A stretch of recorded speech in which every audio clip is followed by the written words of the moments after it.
আজকাল আমরা স্মার্টফোন ব্যবহার করি না এমন মানুষ খুঁজে পাওয়া কঠিন। ইয়েস, বিকজ আপনি যদি এই ভিডিওটি দেখেন তাহলে আপনি অবশ্যই কোনো টেকনোলজির ইউজ তো অবশ্যই করছেন। সেটা হতে পারে স্মার্টফোন, হতে পারে টিভি, হতে পারে টিভি রিমোট, হতে পারে যে কোনো জিনিস, মানে laptop, computer, etcetera etcetera etcetera. But আপনি কি জানেন আপনার যে নিত্য নতুন এই যে প্রয়োজনীয় জিনিসগুলো যেগুলো আপনি ব্যবহার করছেন সেগুলো কি দিয়ে তৈরি হচ্ছে? আপনি ধরে নিন আপনার স্মার্টফোনটা। এখন আপনি কি জানেন যে আপনার স্মার্টফোনে রয়েছে সোনা? Yes, gold. স্মার্টফোন সোনার তৈরি ভাই, সত্যি মিথ্যে না। বাট ঠিক কতটুকু সোনা এবং কতটুকু পিওর এইটা আমরা অনেকে জানি না। এখন স্মার্টফোনে সোনা থাকার কথা তো আমরা অনেকেই শুনেছি, বাট কতটুকু থাকে, কেমন থাকে, এটা আমরা কখনোই শুনিনি।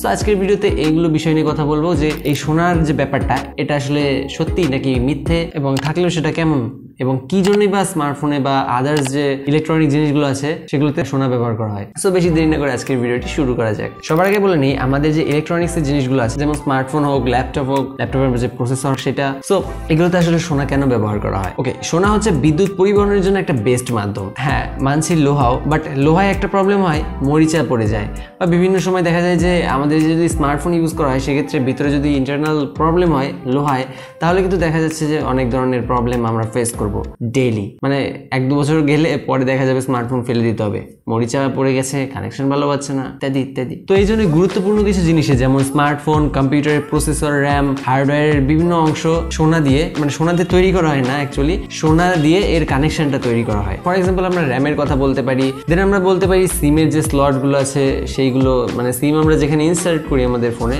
তার ভিতরে যে কানেক্টরগুলো আছে সেইগুলো কিন্তু সোনার থাকে। ইনফ্যাক্ট আপনি যদি সিম দেখেন তাহলে সিমেও কিন্তু সোনা ব্যবহার করা হয়। এখন ঘটনা হচ্ছে সোনা কিন্তু ওই পরিমাণে ব্যবহার করা হয় না যেটা আমরা এখনো ভাবছি অনেকে। ওকে, সোনা তাহলে ঠিক কতটুকু ব্যবহার করা হয়?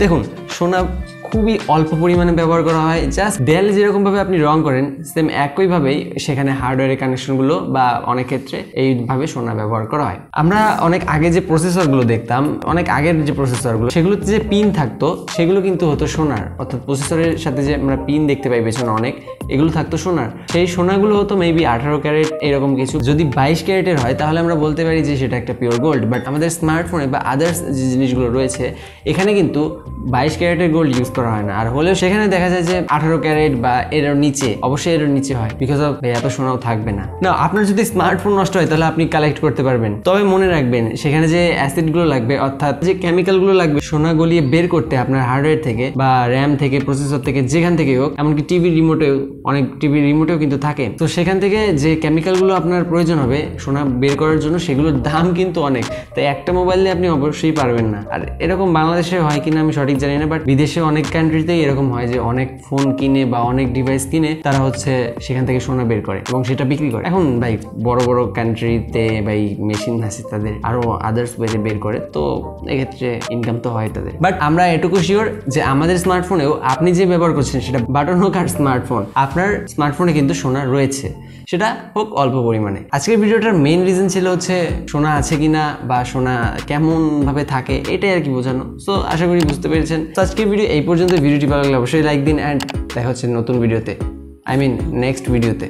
ততক্ষণ পর্যন্ত good bye. By the way, অনেকে এখন মনে করতে পারেন আজকের ভিডিওটা এত শর্টকাটে বানাচ্ছি কেন। আসলে সারা বিশ্বে যেরকম চিপের একটা শর্টেজ তৈরি হয়েছে তেমন আমার টাইমেরও একটা শর্টেজ তৈরি হয়েছে কিছুদিন যাবত। সো একটু ম্যানেজ করে নিচ্ছি আর কি, আপনারাও একটু ম্যানেজ করে নিন, চ্যানেলে সাবস্ক্রাইব করে হিট দ্য সাবস্ক্রাইব বাটন নাও। দেখা হচ্ছে নেক্সট ডে, ফিউচারে।